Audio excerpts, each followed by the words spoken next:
Born in Lubbock, Texas in 1982, Sean O'Haire was soon picked up by the media as golf's next prodigy. From an early age, Sean's talent stood out from the rest, and with the media now involved, Sean needed guidance to take him in the right direction. Seeing potential in his son, Sean's father Mark sold his shutter business for $2.5 million and used the money to enroll his son into David Ledbetter's School of Golf. At age 15, and now with the pressure of his dad's business resting on his shoulders, Sean was willing to do everything to make it work. His dad began putting him through a military-style training regime and was very strict on Sean.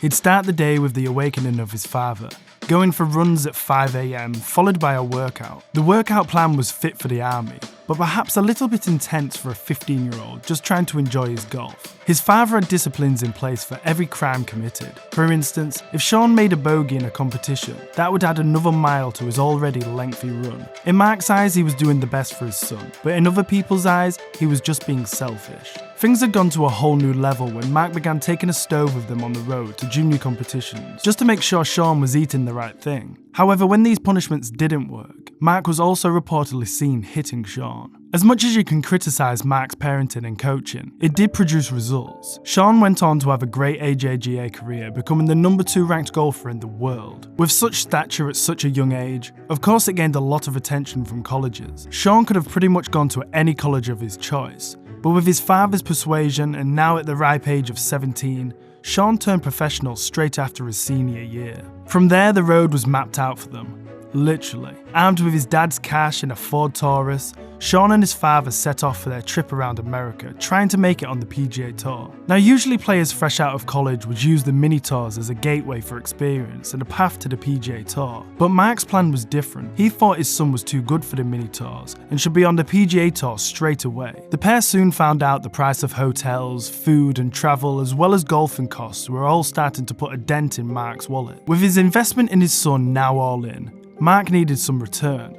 He signed a contract with Sean that required him to pay his father 10% of everything he earned for life. A reasonable deal, you might think, considering everything his dad had done for him thus far, but the plan would backfire. In his first 3 years as a professional, Sean made a measly $5,000 compared to his father's $1 million investment, a substantial loss, and the pressure was mounting on Sean. Clutching at straws, Mark knew he needed to make money from different avenues. He agreed to take part in a mini docuseries called The Tiger Formula, a show about parents willing to sacrifice their child's childhood and education to use them as a business. In the series, Mark even admitted to calling his son a business, a scene in which Sean looked very shocked and uncomfortable. As Sean got older and his awareness of what his dad had done to him, he began to cut ties. The new relationship with his girlfriend put things into perspective, and the last time Sean saw his father was at their wedding. Now a free man, Sean was happy. He could do things his way and concentrate on building his game back up to where he knows it should be. Instead of Monday qualifiers, Sean decided to take a more traditional route, competing on the mini tours. He competed on the Cleveland Tour where he won and had many a top finish, earning a cool $115,000. Now that he was earning money as well, he made sure that contract with his dad was torn up and his father would never see a penny. In 2004, and after many attempts with his father, Sean set off to Q school. Now with no pressure from his dad and with the warm, comforting hand of his wife next to him,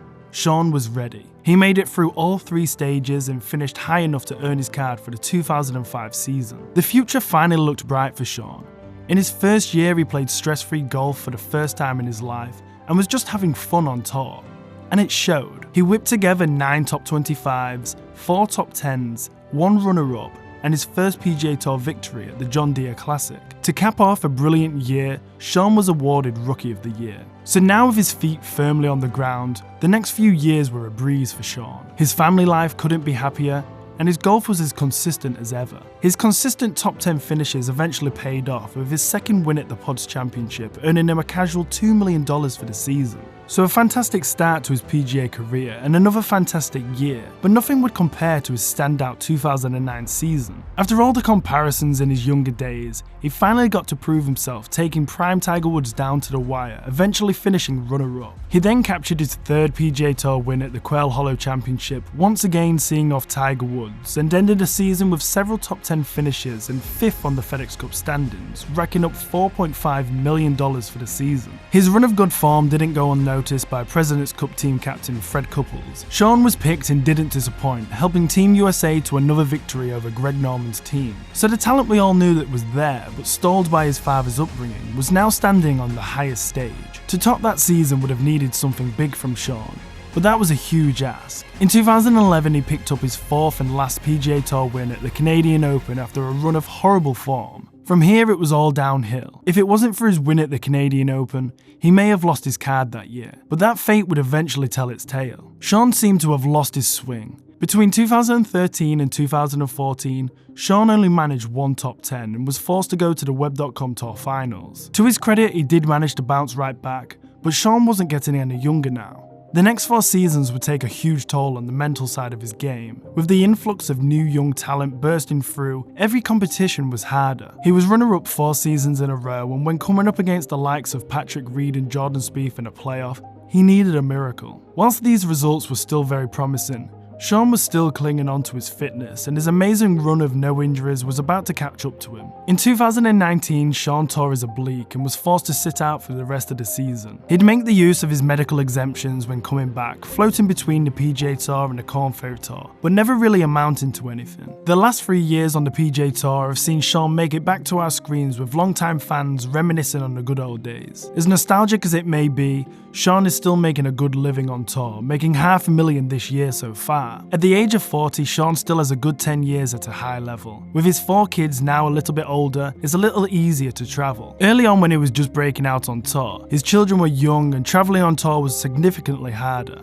As well as balancing a family life and travelling on tour, Shaun had minimum time to practice, and in the end, it showed. It's another story of what could have been, and yes, if Shaun's childhood was a little different, his path may have changed. But in the end, I think his cards were dealt fairly, and Shaun will be happy where his career has ended up. Ended up so far anyway. Shaun still has another good finish in him, and until he hangs them spikes up or takes a shot at the seniors, Shaun O'Haire will always back himself for another win on tour.